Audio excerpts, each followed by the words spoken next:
अभी हमने गुरुदेव श्री कांजी स्वामी का प्रवचन सुना। प्रवचन नंबर 3 और छंद 7, 8, 9।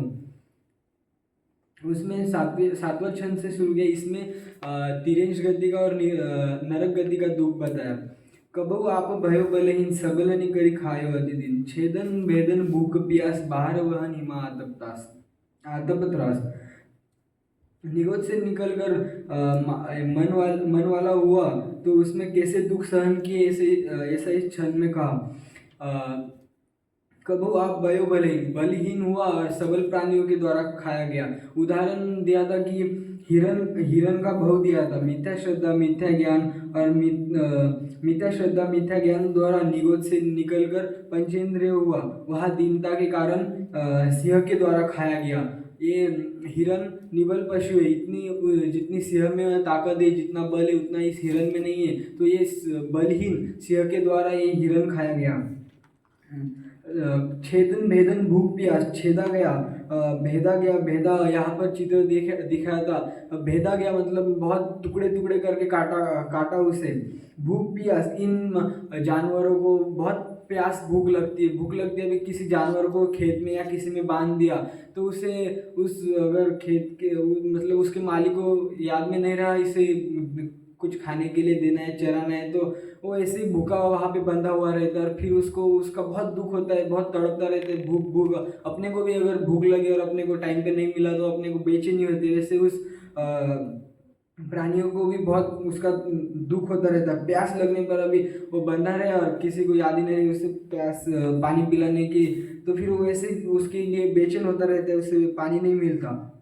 भार वहन, इन प्राणियों पर कितना ही भार वहन किया जाता है। अभी आपने बहुत देखे होंगे, अभी खेत जिनके पास बैल होते हैं उन कितना ही भार उन पर डाला हुआ रहता है। जो गाढ़े होते हैं उनके ऊपर भी कितना ही वो मालिक उन कितना ही भार डालता रहता है, कितने ही मतलब बोरे उन पर डालता रहता है।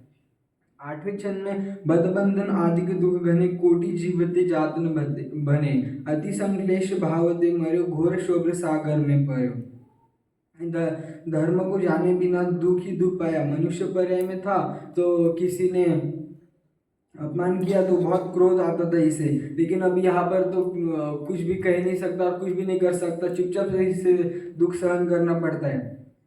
और इसका दुख कोटि जीवते जातन मैंने कोटि हजारों जीवों से बताया तो भी ये नहीं बता। अति संक्लेश भावते मर्यो, अति संक्लेश भाव से ये मर गया तो घोर शोभ्र सागर में पड़ो। घोर मतलब बहुत संक्लेश भाव से अगर कोई मरे तो घोर शोभ्र सागर में जाके जन्मता है। और भी अभी नरक गति का दुख शुरू होता है। तहाँ भूमि पर सद दुख ऐसो, बीछू सहस डसे नहीं तिसो, तहाँ राध शोणित वाहिनी कृमिकुल कलित देहदायिनी।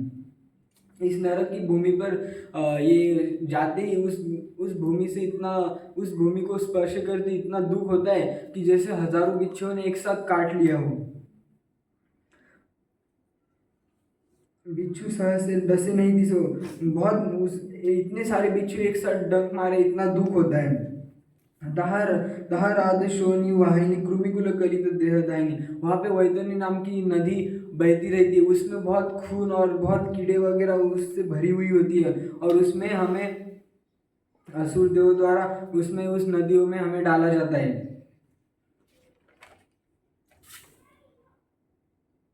ये सब उसमें आता ना कि ये महाराज वगैरह ये सब जो मांस खाते, शराब पीते, ये शहद खाते, ये सब नरक के मेहमान है। नरक में इन्हें जाना पड़ता है। और रक्त और भवाद ये बहुत मतलब ये वैतरणी नदी होती है, रक्त से भरी हुई होती है।